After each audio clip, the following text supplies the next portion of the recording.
एक शैतान, एक राक्षस जिस पर हजारों नाबालिग लड़कियों के यौन शोषण और तस्करी के ठोस सबूत मिले।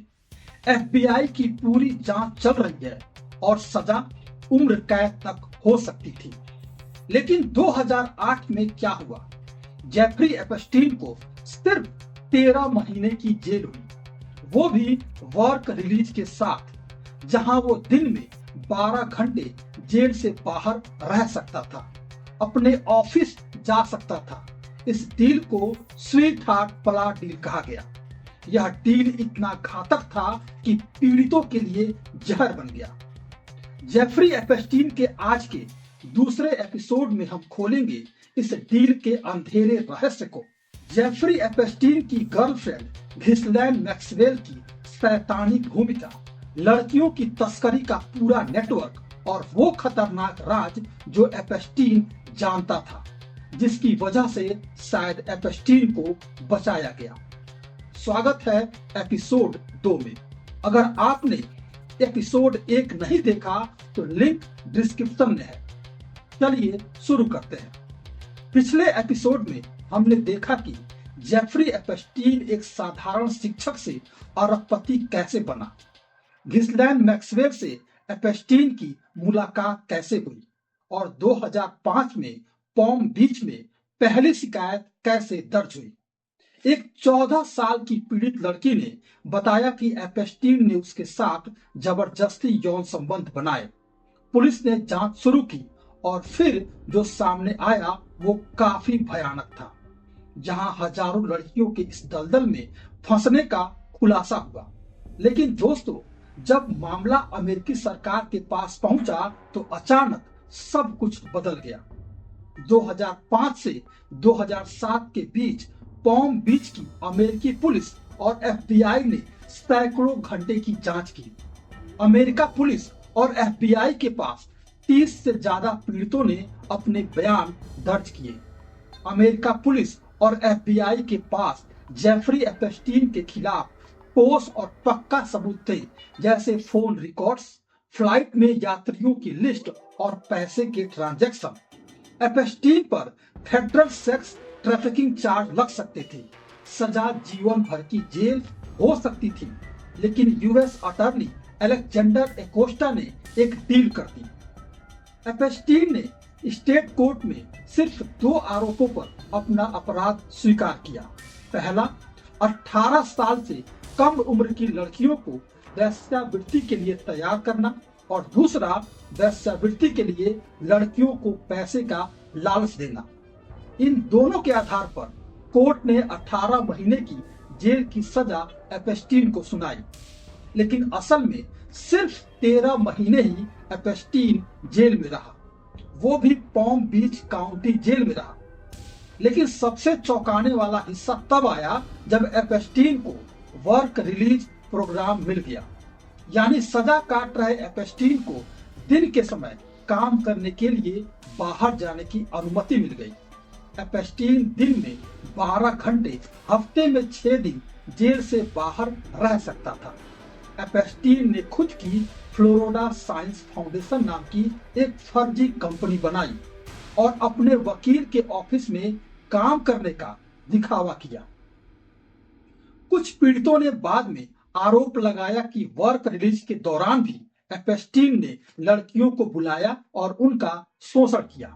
नॉन प्रोसिक्यूशन एग्रीमेंट यानी कि एनपीए में एपस्टीन और उसके 4 नामित सह षड्यंत्रकारियों को फेडरल चार्जेस से इम्यूनिटी मिल गई, यानी कि अमेरिकी सरकार से एपस्टीन पर आपराधिक मुकदमा चलाने से कानूनी छूट मिल गई।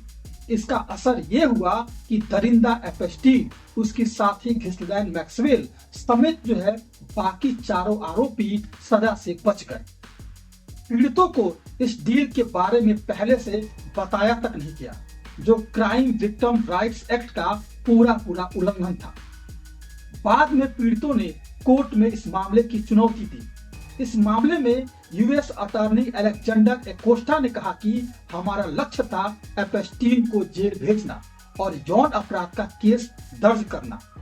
लेकिन एपस्टीन को जिस तरह से अमेरिकी सरकार ने बचाया उससे कानून का मजाक बन गया। अब सवाल उठता है कि स्वीट हार्ट प्लॉट डील क्यों हुई? क्या यूएस अटॉर्नी अलेक्जेंडर एकोस्टा पर दबाव बनाया गया, या फिर एपेस्टीन के पास कुछ ऐसा था जो शक्तिशाली और पावरफुल लोगों को डराता था? अब बात करते हैं उस महिला की जिसके बिना एपेस्टीन का यह नेटवर्क नहीं चल सकता था, जिसका नाम था घिस्लैन मैक्सवेल। घिस्लैन ब्रिटिश सामाजिक कार्यकर्ता थी, रॉबर्ट मैक्सवेल की बेटी थी। घिस्लैन मैक्सवेल के पिता मीडिया टाइकून थे और कथित तौर पर इजराइल की खुफिया एजेंसी मोसाद से जुड़े थे। 1991 में पिता की मौत के बाद घिस्लैन अमेरिका आई और एपेस्टीन से मिली। शुरू में वो उसकी गर्लफ्रेंड थी, फिर एपेस्टीन की राइट हैंड बन गई। एपेस्टीन की प्रॉपर्टी मैनेज करती, ट्रेवल प्लान करती और सबसे खतरनाक, लड़कियों की भर्ती करती थी। एक पीड़िता टेस्टिमोनियल्स के मुताबिक घिस्लैन लड़कियों से दोस्ती करती, उन्हें शॉपिंग कराती, मूवीज पर ले जाती, उनके परिवार के बारे में पूछती, फिर धीरे धीरे जब लगता कि लड़की उसके जाल में फंस गई तो मसाज की बात करती और फिर सेक्सुअल टॉपिक्स पर घिस्लीन बात करती। एक पीड़िता ने बताया कि घिस्लैन ने उससे कहा कि जेफरी बहुत पावरफुल है, वो तुम्हारी मदद कर सकता है मॉडलिंग या पढ़ाई में, बस एक मसाज दे दो। वो खुद शोषण में शामिल होती, कभी कभी तो एक दिन में 3-3 लोगों के साथ सोने के लिए फोर्स किया जाता लड़कियों को। घिस्लैन लड़कियों को पैसे देती थी, $200 से लेकर के $300 प्रति सेशन। अगर कोई लड़की दूसरी लड़की को लेकर के एपेस्टीन की गर्लफ्रेंड घिस्लैन के पास जाती तो उसे एक्स्ट्रा पैसे बोनस के रूप में मिलते थे। ये एक पिरामिड स्कीम था। एक लड़की 2 से 3 नई लड़कियों को लाती, वो फिर और लेकर के आती। घिस्लैन का टारगेट कमजोर किशोरियां, टूटे परिवार, कम आय वाले, मॉडलिंग या मसाज की चाहत रखने वाली लड़कियां होती। 2020 में घिस्लैन की गिरफ्तारी हुई। 2021 में घिस्लैन पर दोष सिद्ध हुए, सेक्स ट्रैफिकिंग चार्ज लगे और 20 साल की सजा घिस्लैन मैक्सवेल को हो गई।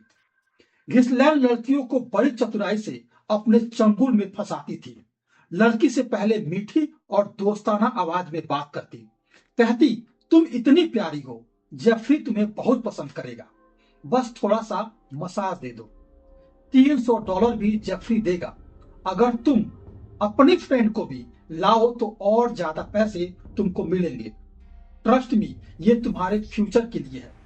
लड़कियों का नेटवर्क बनाने की शुरुआत पॉम बीच मैंसन से शुरू हुआ, फिर न्यूयॉर्क का टाउन हाउस, न्यू मैक्सिको का जोरो रेंच, पेरिस अपार्टमेंट और सबसे कुख्यात लिटिल सेंट जेम्स द्वीप, जिसे लोग फेडोफाइल आइलैंड कहते थे।